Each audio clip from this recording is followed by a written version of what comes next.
Welcome to What a Creep, the show with Margot Donohue and Sonia Mansfield talking about creeps from the past to the present. This is your quick guide to the biggest creeps, jerks, assholes, and losers, the best of the worst. From two nice ladies who want the world to be a little less creepy.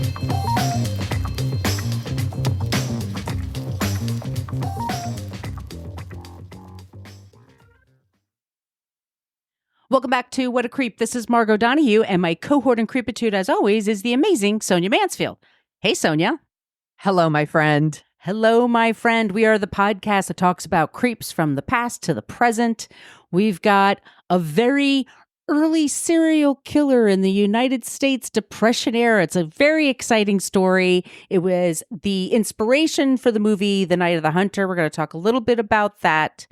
But first, just to set everything in motion here, we're always looking for ideas and also for creeps, but also for non-creeps. We always end the show with somebody who's not a creep. It just leaves you feeling a little bit more elevated at the end of the show. And this is a very murdery one, so we thought this is really going to come through for you. I got you. You got me. Sonia's going to give us the non-creep.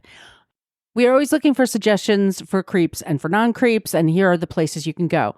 We have a basic Facebook page. You could like it. You can even respond to things on it. We don't check it. It's mostly a place where people go to complain about our language. This is your warning. We use salty language in this program. Fuck yeah.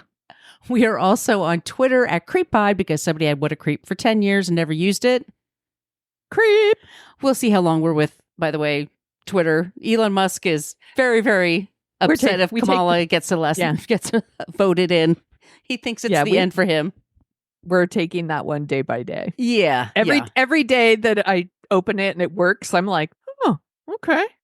Yeah, this was fun. And then it's not. Yeah. We're on Threads, Instagram, Blue Sky at What a Creep Podcast. And then we have an old-timey email, whatacreeppodcast@gmail.com. If you would like some stickers, send us your address and we will drop them in the mail for you. Sonia, do you want to tell them about the website? I do. I also want to tell them about our private Facebook group. Yes, please. They can join. Oh, sorry. I missed up. Yes. No, it's totally fine. You can go to our What a Creep Podcast group. Just type it there in the little search. You can open it up and you can ask a few questions, answer a few questions. They're really easy. You basically promise not to be an asshole and you can come in, and it's the best place on Facebook. It's the only reason I go to Facebook. They are the best people. And we talk about creeps and non-creeps. We talk about movies in there. Everyone was sharing their pop culture. Everyone was sharing their Halloween costumes. Everyone's so creative. Everyone's so fun.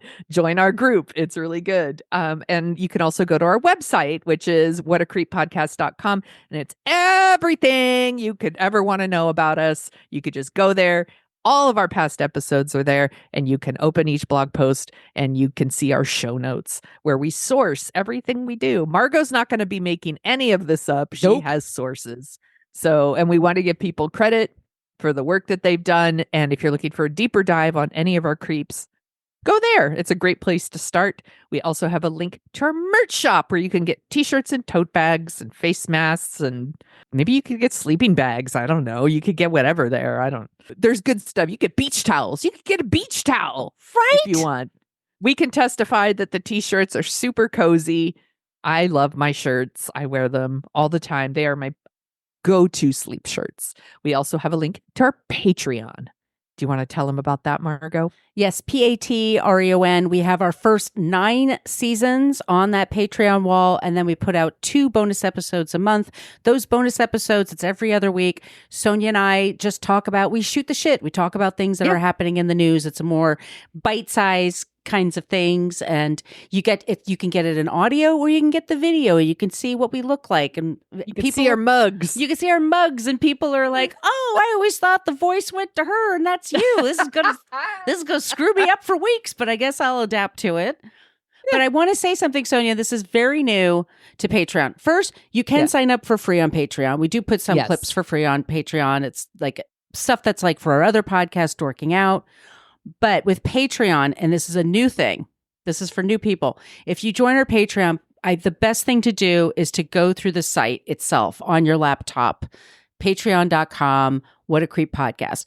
Because if you do it through Apple, Apple will take 30% of what they're saying. Yeah. Oh. Apple's taking 30% if you do it through the Apple app. So we ask if you could please go through we don't make a lot of money, y'all. It's not like that's not for nothing. We use it's a it big to chunk. pay for all. Yeah, we use it to pay for the sources that we subscribe to, all the different newspapers, and we want to pay journalists for their work. So we do that. We use it to pay for like the documentaries we watch, things like that. So we're not like over here, paying our child support with it or whatever. That's a whole other conversation for another day. We're putting it to, to work for the show. So. Exactly. So if you could do that, there is an app you can get, and you can get it through Apple, and the app for Patreon, not the greatest, but I listen to the shows that I subscribe to on it. I use fine. it too. But I also did subscribe to some other podcasts through Apple. Now that I know that, I'm going to go and maybe I think it's something that's starting in effect as of today. It's the first of the month. Perhaps. I don't know. But I just ask you to do that. Sorry, we're not normally don't take this long. But thank you all you that support us there. I want to say thank you to Nathan, Danielle, and Tina for recently joining our Patreon page. We super love it, and we love you. We really do. Appreciate you. We do. Is that it? I think that's it. Do you want to start with sources, or do you want to start with what we're talking about? Let me start with what we're talking about, and then I'll go right into our sources. Google Doc. This is where I'm like Sigourney Weaver in Galaxy Quest. Computer. Tell me things. Harry Powers, often called the Lonely Hearts Killer, was a notorious American serial killer active in the 1930s. Born Herman Drenthe, I think, in the Netherlands in 1892. This is my warning also, if this is your first time listener, and if you're from anywhere other than America, we're apologizing now for how we pronounce things.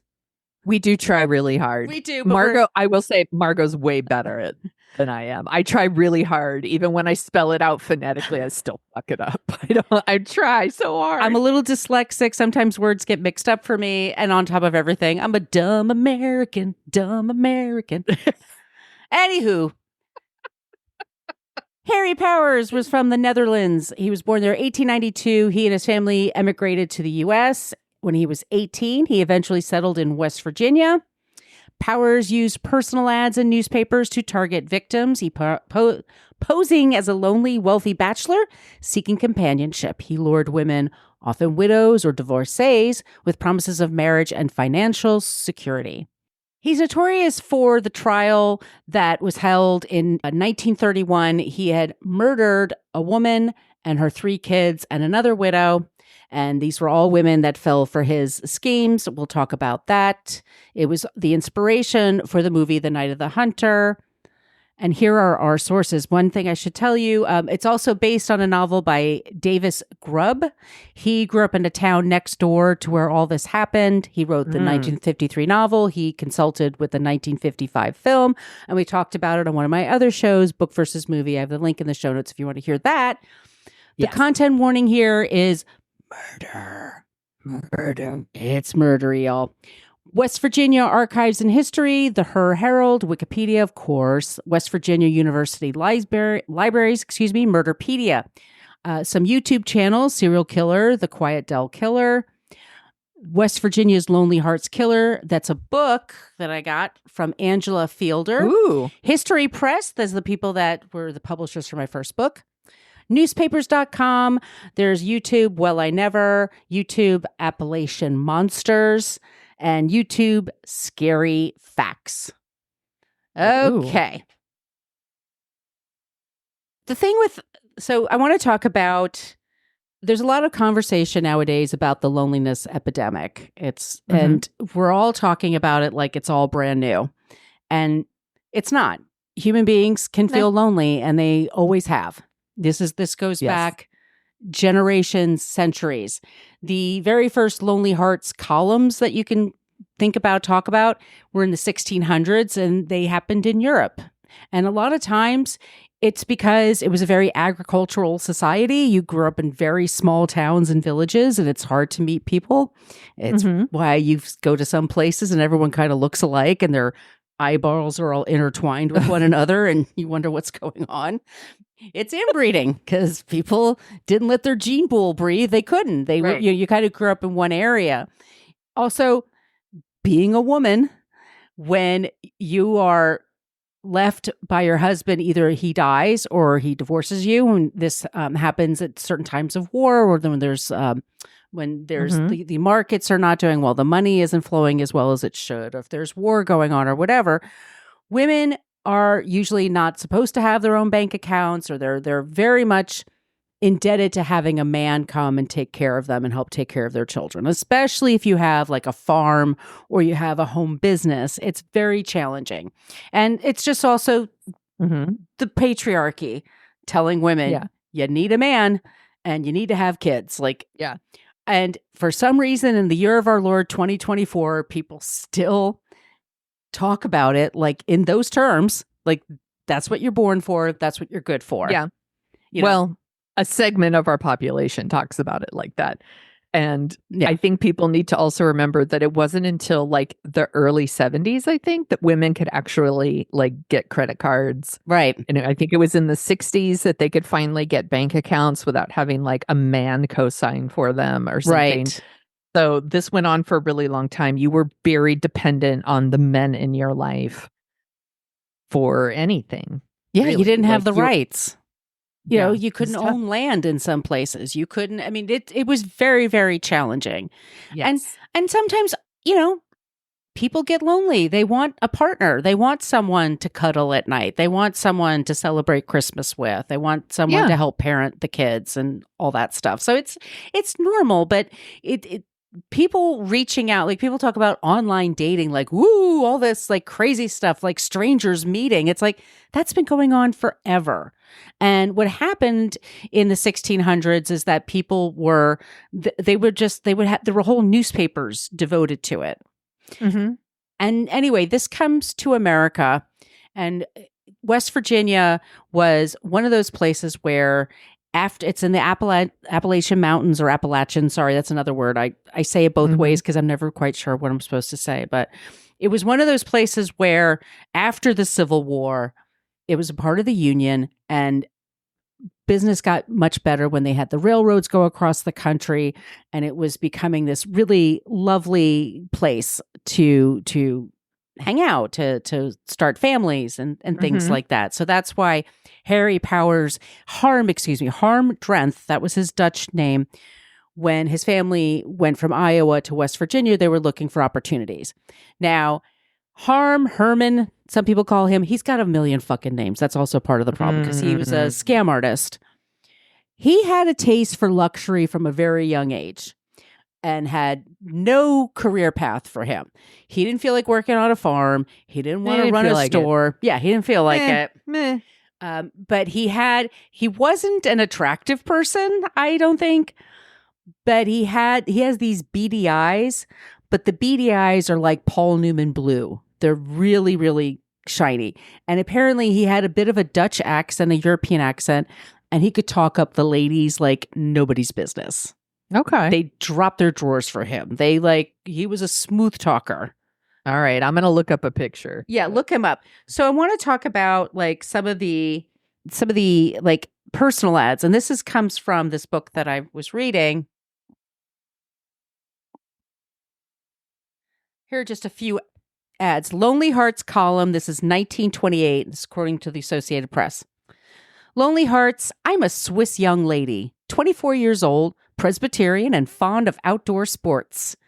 Want to hear from a gentleman, well-educated and with long eyelashes, who is fond of croquet. Very That's specific. Very specific. Okay. Must bring his own wickets and mallet. Her name is Hilda. Lonely Hearts, a rollicking outdoor girl with red hair and one gold tooth, craves companionship of a tall man with a good tan and understands taxidermy, stamp collecting, and other good, clean fun. Am 30, 6'5" in Yes. finance. Yes. Am 38 years old and can recite Gunga Din. Wire her right. That's also very specific. Lonely Heart, something is all wrong with me. My doctor says it must be acidity or loneliness. Am not bad looking. Know many two-syllable words, can blow smoke rings and play the xylophone if people insist. Can you imagine insisting? People insist. Well, if you insist. I always wanted to do that when I was a smoker. Could never figure that out. Word would like to meet blonde woman between 26 and 40 with interest in roller skating and batik dipping. I don't know what that is. His name is George. Here's another one. Businessman with comfortable home and blue shutters wants to form acquaintance of athletic young woman of unusual strength. Must be fond of strenuous exercises. Did you say blue shutters? Blue shutters. That's a deal breaker, ladies. Like blue shutters. My favorite. Must be fond of strenuous exercise. I have automobile, player piano, and gout. Object. Want someone to help assemble parlor stove for winter. Real pal. You get the idea. I player piano, a car, and gout. Gout. Hey everyone, I'm gonna place my ad now, and it's gonna be like, I own my own home. I have a very successful job, also crippling anxiety. And I have white shutters and no others. White shutters, deal breaker. I love these ads so much. I was having so much fun reading these. But those are the typical kind of things. You're trying to get attention. You want people, there's no photos attached to it. There's no sketches or anything. So you have to put your personality out and be specific about what you want. I appreciate specificity myself. Yeah. Well, I mean, if you're interested in someone that thinks blue shutters is a detail you would be interested in, then sure. I like blue. I mean, I like blue shutters. That would be okay, but the gout would be a head scratcher for me. Like, I don't know what I'm supposed to do about that. I do like a player piano, but the gout, man, I don't know. So he moves this smooth guy. Everyone calls him Herman. He and his parents, everybody moves to West Virginia. And he falls in love, or says he falls in love, with a woman named Luella Strother. And Luella liked to be called Lulu. She was a widow. She lost her husband in 23. She had a couple of kids. And she inherited a grocery store from him and also property from her parents, who also passed away. So she actually had some decent money. Okay. Harry Powers is writing to people. That's the name he goes by most of the time. He's writing to women all across the country. And he gets to know them, and he's playing the odds. He's playing the odds. Mm-hmm. He writes poetry. He compliments them. He talks about how I can't wait to hold you and hug you. I will bring you flowers. I will, we'll cook together. We'll go for walks. He really lays it on thick. And then when it gets kind of serious, he's like, so how much do you have in your bank account? Did you have a lot saved up, or are you living paycheck to paycheck? This is kind of, and he would set it up like, I'm your dream man. So then they were like, really like, oh my God, this is my one chance. He could smell the desperation. This is also something, people being snookered by other people. The people that think that no one can ever, fool me. You can never scam me. I am so smart. No. There is some way to get to you. And someone's out there that's very good at it. It still happens. We did a whole episode on the love fraud. A man who wooed thousands of dollars from multiple women. And it doesn't sound like a lot of money, but if you saved up $7,000 and he took it all from you, it feels like a lot. It's a lot of money. I think it's a lot of money. Yeah. Yeah. And because it's not like in the high millions or whatever, the cops are like, so it can happen. Like, right. And people want to believe. And like, we're taught to kind of let shit slide too, where you're like, well, nobody's perfect, that kind of thing. But like, he has gout. What are you gonna do? Like, and blue shutters, but maybe I could talk him into painting them green one day or something like that. What, Yeah. scamming men do in romance is they identify your needs, they identify where you're feeling insecure, and then they want to fill that need. They also move very quickly. A lot of Mhm. times you can hear about relationships with people like, we met, we got engaged, quickie marriage, we had the first kid right away, and then we had the next kid right away. And then that person all of a sudden has a personality disorder and you don't know about it and you're stuck. Mhm. Yep. Yep. So these are all things that can happen. So Lulu is married to this guy and she thinks he's pretty great. He's very charming. He has a thing where he built this extra house with a basement that he goes to quite a bit, and she's not allowed to go there. And she thinks that's kind of weird, but she doesn't really question it because she's so in love with him and she feels so lucky to have him. So what he's doing is he's writing people all over the country. And he gets involved with a woman who's from Sweden originally. And her name is Asta Eicher, and she's living in Park Ridge, Illinois. And he goes by the name Cornelius Orvin Pearson. And Cornelius. Courtney Collins. So, All right. and he begins writing letters to her, and he realizes she's got a lot of money, she's got 3 kids, and that she's lonely. Her husband died. Her family's not around. And that's near where the World's Fair in Chicago. We talked about H.H. Holmes. Yeah. He went to a lot of Lonely Hearts clubs, like Lonely Hearts columns and stuff like that. And so she's a widow for a few years, and then she finds him and she writes to him. They're writing back and forth. And when the police eventually find his home, he has hundreds of letters. He was constantly in contact with women. And constantly getting down to the point he's like, send me a check and I will come get you and we'll get married. And so some of them are sending him checks in the mail. Wow. Which is how he pays for the work he's doing at this shack kind of thing at the end of the property that no one's really asking about because he seems like a nice guy. He's just a little quirky. He's Dutch. That must be it. There's, Ladies, check to see what your men are doing in those man caves that they're all so proud of. No shit. No. I don't think they're watching football in there. No, he's not watching football. He's creating trapdoors. He's creating in the basement. He has separate rooms in the basement, and he has a section where he can hang people. He has a noose. He has Oh my God. It's super messed up. He meets her and she has 3 kids, Greta, Harry, and Annabelle, and they're like 14, 12, and 9. And he comes to get her first. He says, Asta, you come first. And you'll come to my home and then we'll send for the kids. But we'll see if we're compatible. And so she shows up. She leaves to visit him. And this is another thing for that time. I mean, it's 100 years ago. It doesn't seem like that long, but honestly, not everybody had a phone. Not everybody, somebody could move away and you would never see them again. Right. Family, it's just not everybody traveled. It's not like nowadays we can get, right. So she disappears. Asta disappears. And then he shows up at Asta's and he left Asta, who was very wealthy, left her kids with a nurse.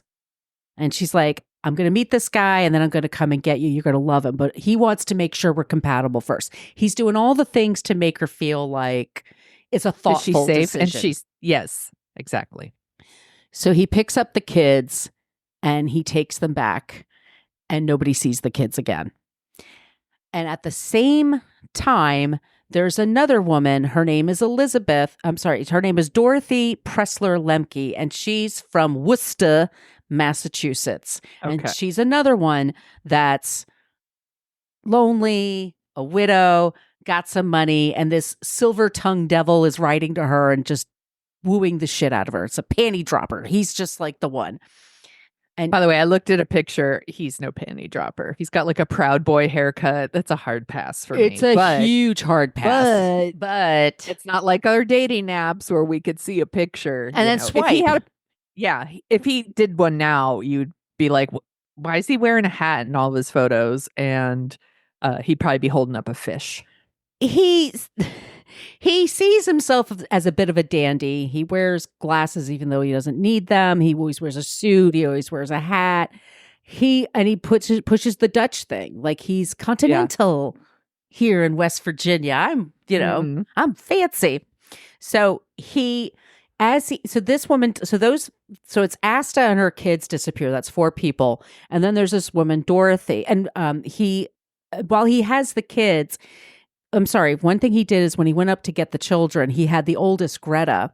He said, here's this check from your mom. You need to cash it for me. And the bank wouldn't do it. And he endorsed it to himself. And this bank was like, this is fishy.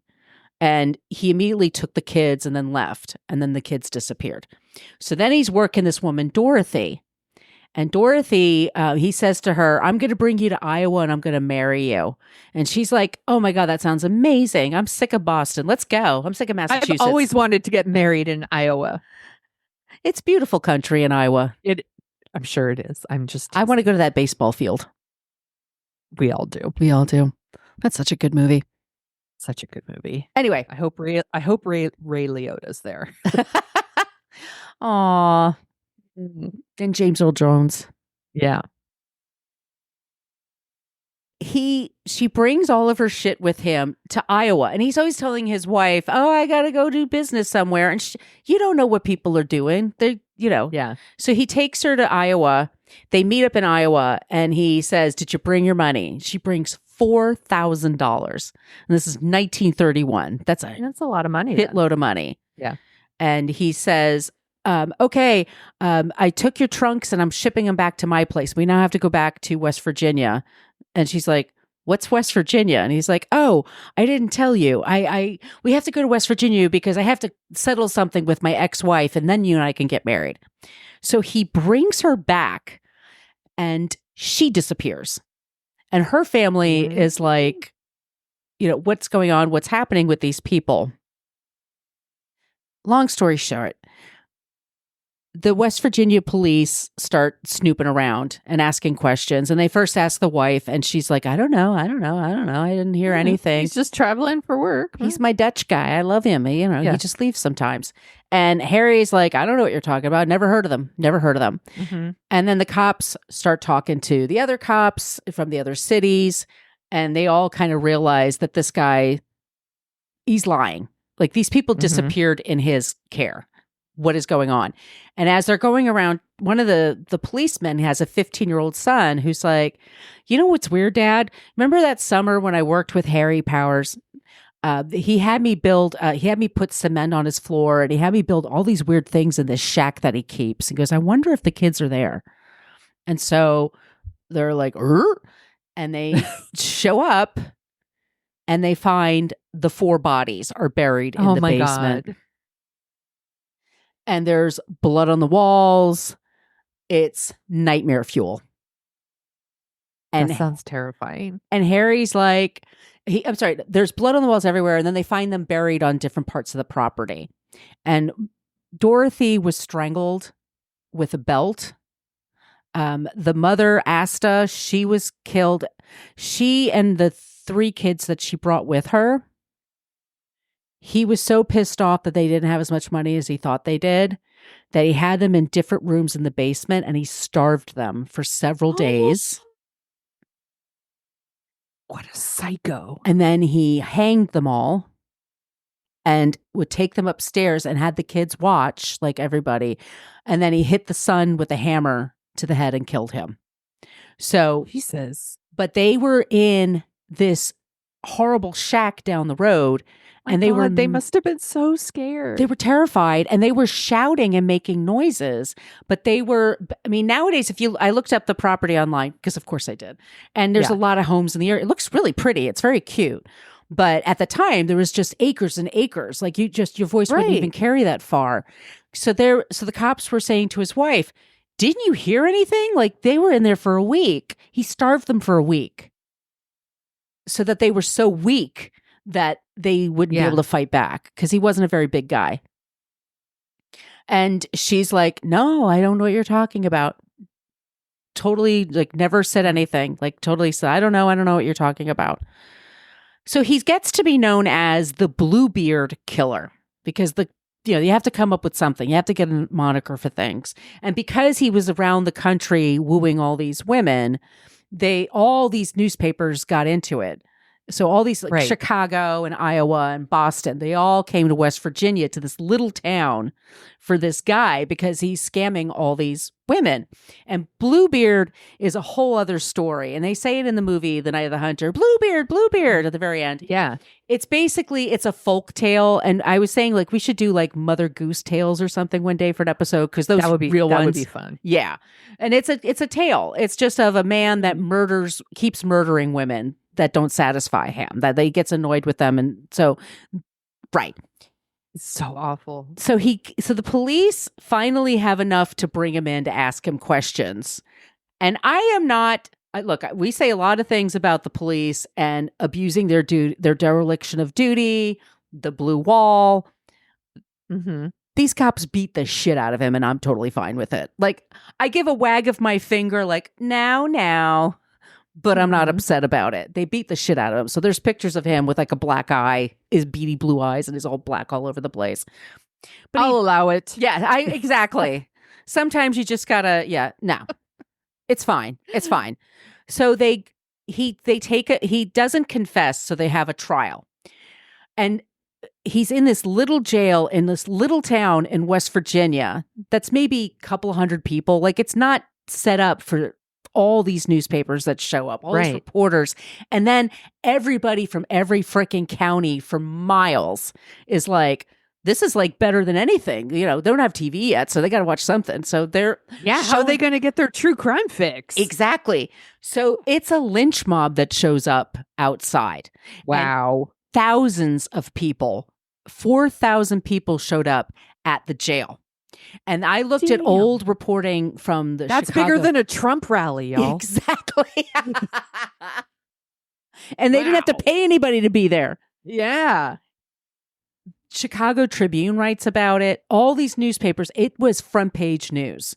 And it was so intense that they said, we got to move this trial to another county because we can't handle it here. So they go to a nearby town called Moundsville, which is where, and it's the West Virginia State Penitentiary in Moundsville, which is where Davis Grubb, the writer for The Night of the Hunter, grew up. So he heard all these stories when he was growing up, and his parents told him about. All these people came to town. So they decide they have to hold a trial in an opera house in West Virginia. Wow. That's some Because showmanship. They had to, when they were trying to, the lynch mob showed up, the police attempted to use fire hoses and tear gas, and everybody just like cut the hoses and kept going after the firemen. And they were like, peace, I'm not doing this shit. So it was intense. Whoa. The level of anger that the people had, because a lot of people there were also like, they liked him. He fooled them. Yeah. And they also just don't like a man that kills women and children. Fooled. Yes. Yeah. So they had to move him to Moundsville, and it's in an opera house with 1,500 seats, and it's packed every single day. He's convicted. And Obviously. it was a very thorough, and there was old transcripts I was reading that were very thorough because they wanted to get this guy and they wanted to make sure. So he's convicted in December 12th, 1931, and he's sentenced to hang, which is how he killed some of his people. Yeah. And so while he's waiting in prison, waiting for his time, priests come by to talk to him, reporters come by to talk to him, and they're all kind of like, dude, the jig is up. You should just They're like, what the confess." fuck? And essentially, if you plied him with some alcohol and he got to talking, he would start bragging. And they think that Ew. it could be up to 50 people that he killed in multiple places. Yeah. Yeah. Because he was constantly traveling around. But they think like at that site, there could be a lot more people on his So fucking property. Scary. And by the way, when they were excavating the property to get the bodies, hundreds of people showed up. So they decided to build these fences around the area to keep people out. People lit the fences on fire. So they put up the fences again. They're really, These people really are bored. pissed. bored. They're bored. They're like, I want to watch this. We want to watch. So they were watching it like they're excavating a 10-year-old boy being like taken. I mean, it's just so awful. It's just so awful. But like, that was the time. I mean, that's just, so he's convicted and they're talking to him and they think it could be up to 50 people. They don't know. Because he also was like smirking the whole time. When he was in court, he would chew gum. He would chew gum and he would yawn and he would giggle. I mean, he just really was a total asshole. Gross.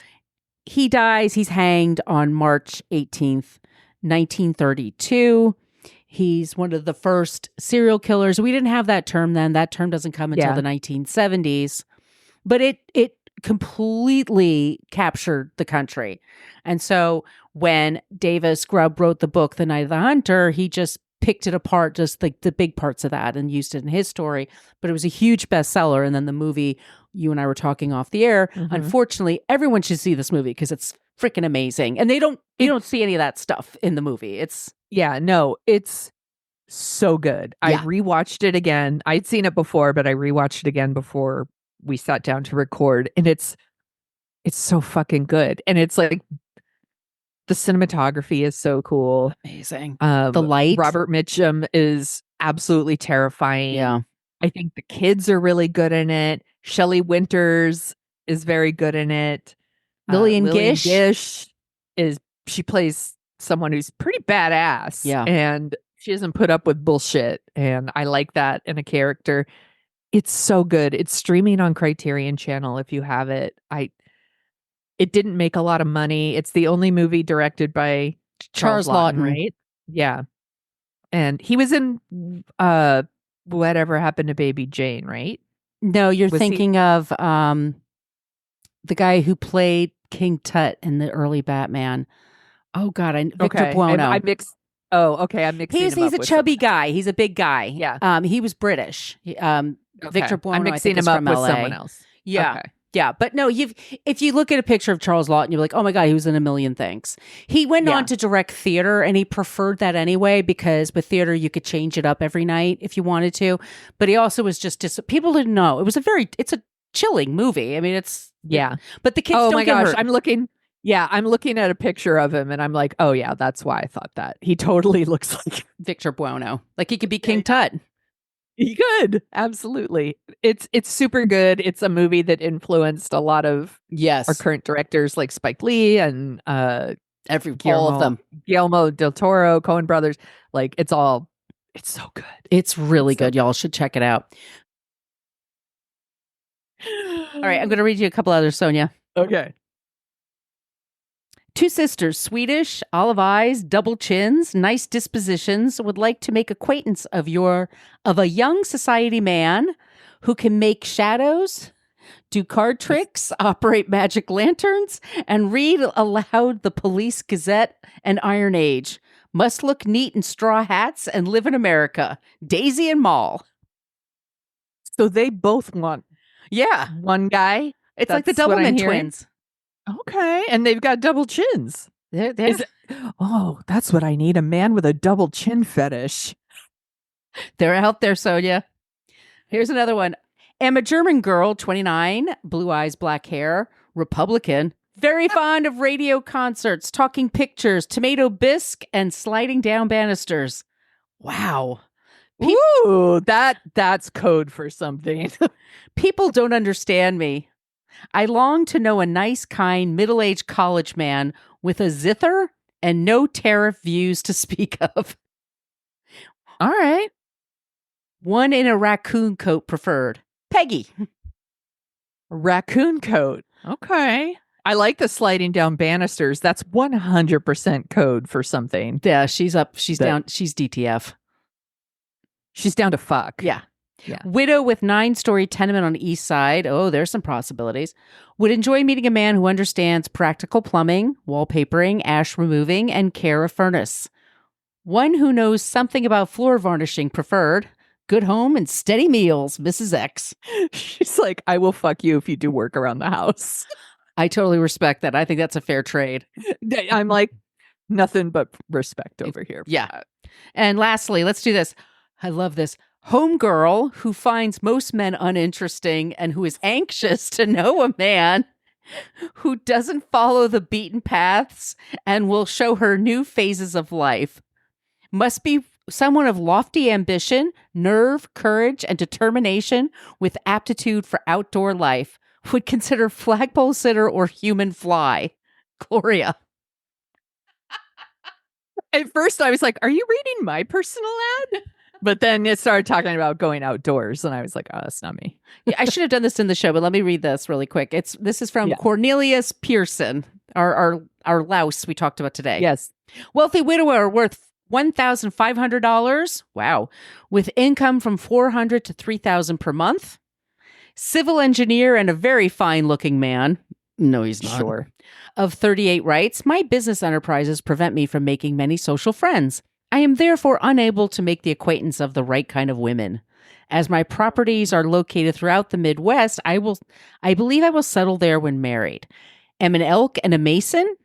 Own a beautiful 10-room house, completely furnished. My wife would have her own car and plenty of spending money. That's actually pretty good. But she must be strictly a one-woman man.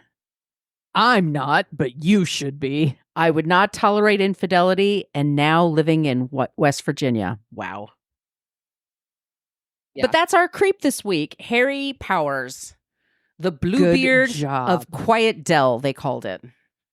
Good job, my friend. I didn't know the true story. True story. True story. I only knew the movie. So what a good job. What a creep. Yeah. Understatement. What a creep. Do you want to hear about someone who's not a creep? Yes, I do. Okay, so inspired by the movie Night of the Hunter, I decided to talk about Shelley Winters. I'm sure most people know who Shelley Winters is. She won Academy Awards for The Diary of Anne Frank and A Patch of Blue. She was nominated for A Place in the Sun. She was really good in that. Mm-hmm. And The Poseidon Adventure. She's great in The Poseidon Adventure. Yeah. She also did Night of the Hunter, Lolita, Alfie. She was in Pete's Dragon in the 70s. She was born Shirley Shrift, August 18th, 1920 in St. Louis, Missouri. She had a very tight-knit, large Jewish family. Her mother was an opera singer who actually gave it up when she got married and had kids instead. And her father, Jonas, was an immigrant from Eastern Europe, and he was like a men's clothing salesman. And he was very into like in the schmata business, as they say in Yiddish. Yes, he's very into like the American dream. Yeah. She really was into acting from very early on. She's told stories about trying to audition for Scarlett O'Hara's role in Gone with the Wind. She was way too young, and she like showed up in like shoes that were too big, and like they were like, they were like, basically they laughed at her, but they were impressed that like she wanted it so bad. So, she did get into it.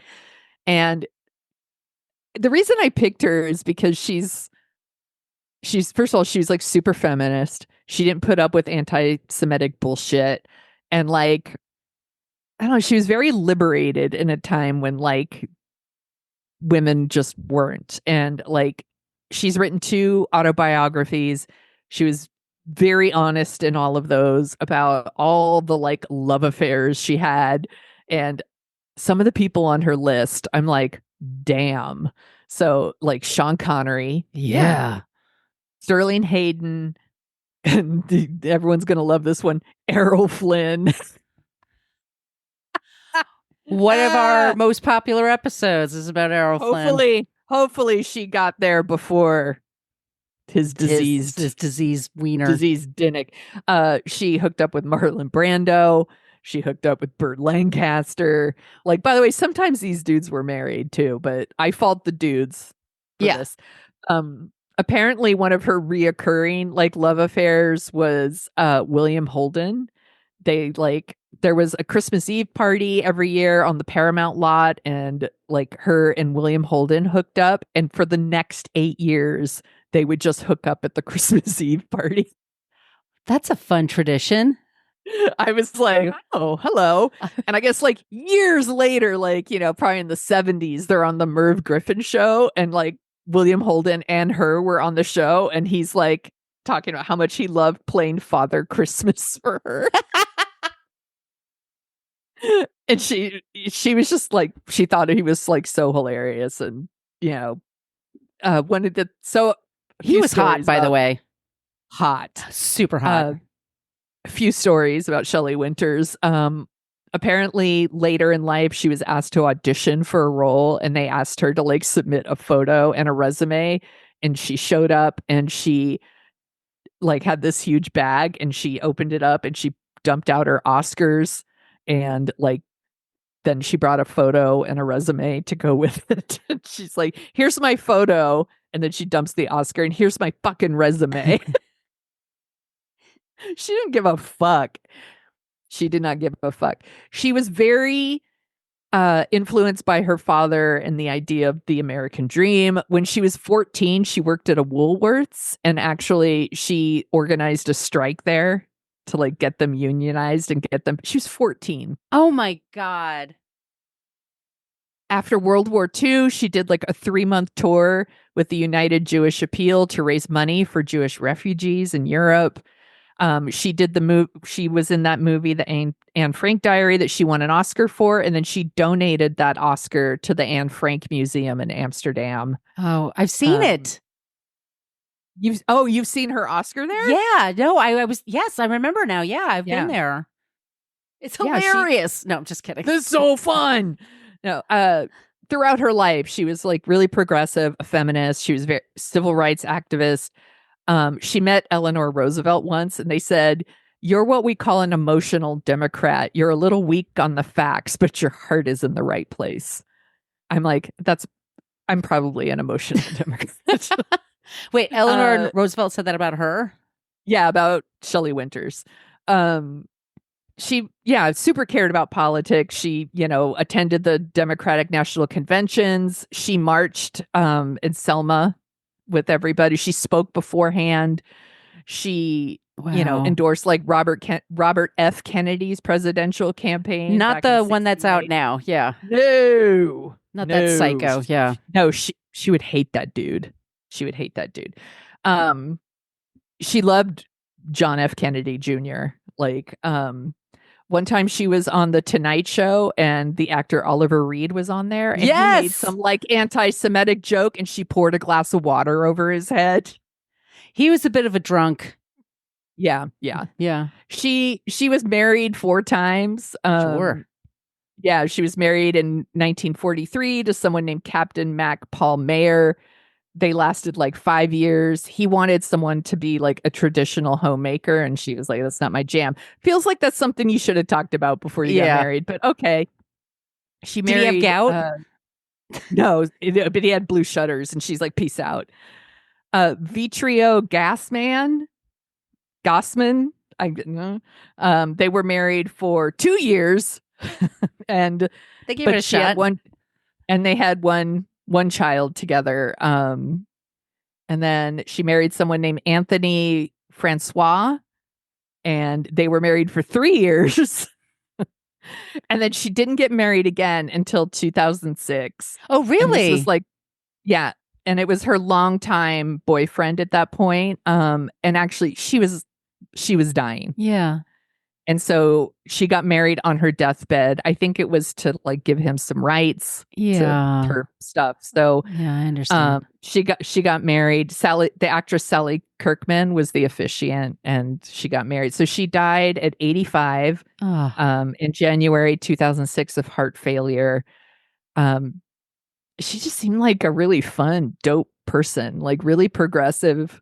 Yeah, I loved her on Roseanne. She played the grandmother. Yeah, she was on. Yes. Yeah, apparently she also like Debbie Reynolds did like an exercise video. Yes, I know that video. Yeah, and Shelley Winters was wearing like a sweatshirt that said, "I'm just doing this for Debbie," and like was like making snarky comments through the whole thing and all this stuff. Like, and she was so good at playing like, she played a lot of like meek women. Which is like in Night of the Hunter, she's very meek and very quiet, which is not her at Lolita, all. Yeah. Like, she's not like Place in the Sun, like, kind of women that get screwed over. And she's not that type of person in real life. I don't know. She seems really cool. No, that's a rad choice. Yeah, I really liked learning about her, actually, and I'm curious about her books. I'm the world's slowest reader, so I'll probably never read them. But I loved reading the excerpts I read. In Vanity Fair, you can go to Vanity Fair and like type in her name, and they had all kinds of excerpts from her books. So there's a story in The Night of the Hunter where she and Mitchum, she didn't take bullshit. And Mitchum was a very man's man, showed up drunk a lot. It's the 50s, y'all. But one of the producers, she always would show up late. She just was a late person. And he was screaming at her, like really being awful. And so Mitchum gets out of his trailer and very loudly like shambles across the lot and then takes out his dick and pees all over the producer's car. Oh my God. And then walked back into his trailer. And that guy never gave Shelley any problems after that. Like, damn, what a weird. There's also some story about her filming something with Frank Sinatra where she just was like, fuck you. Like, she gave him the business. Like, I think she hit him. Like, she fully punched him in the face at some point. He could be obnoxious. Because he was an obnoxious prick. And she was like, not having it. And for years, he would say, like, that's Shelley Winters. Shelley Winters. Like, she's a nasty woman. She gave him the business. Yeah, she didn't take shit. She didn't take shit. I respect that. So mad respect. That's our non-creep. Great job, Sonia. Thanks. Well, if you like the sound of our voices, and by golly, why wouldn't you? Right? We also co-host a show called Dorking Out, where we dork out about movies. What did we talk about last week? Tremors, which was so much fun. That was a fun watch. So fun. And then coincidentally, this movie just did a whole Tremors franchise. I saw that. And I was like, oh, we're on the same wavelength. So, because we didn't watch any of the other ones. We just watched the first one, but it was super fun to talk about. And the next one will be super fun to talk about because the election is coming up and we're all feeling really stressed out. So we thought it would be a good time to do just a really good comedy. So we're going to talk about Anchorman. One of my favorite Will Ferrell movies. Yeah. By far. I had that soundtrack where he talks in the character of Ron Burgundy in between the songs. Okay. It's so freaking great. Okay. 60% of the time, the movie works 100% of the time. So good. All right. So once again, we are looking for suggestions for creeps and non-creeps. All those places I mentioned at the top of the show. We love it when you use the Annie Potts gift. We got one from Ghostbusters, but you could be clever and do something on your own. Yeah. You do you. You do you, boo. Our email once again is whatacreeppodcast@gmail.com. And Sonia, where can they find you? You can find me at thesoniashow.com and The Sonia Show on Twitter, as long as that's there, Instagram, Facebook, TikTok, Blue Sky, Threads. Where can people find you, Margot? You can find me at brooklynfitchick.com. I'm at brooklynfitchick for Threads and Instagram. And I am at Brooklyn Margot for TikTok and Twitter. Or you can Or you can subscribe to my YouTube at my name, Margot Donahue. I'm trying to build up that stuff. Yeah, I share good stuff. So please follow me in all the places. All right, everybody. In the meantime, be safe, be kind. Love the blue shutters. Just don't be a creep. Don't be a creep. Thank you for listening to us talk about creeps. You can follow us at What a Creep Podcast on Facebook, Twitter, and Instagram. But don't follow us too closely. You can email us your creepy stories at whatacreeppodcast@gmail.com. But please keep your dick pics to yourself.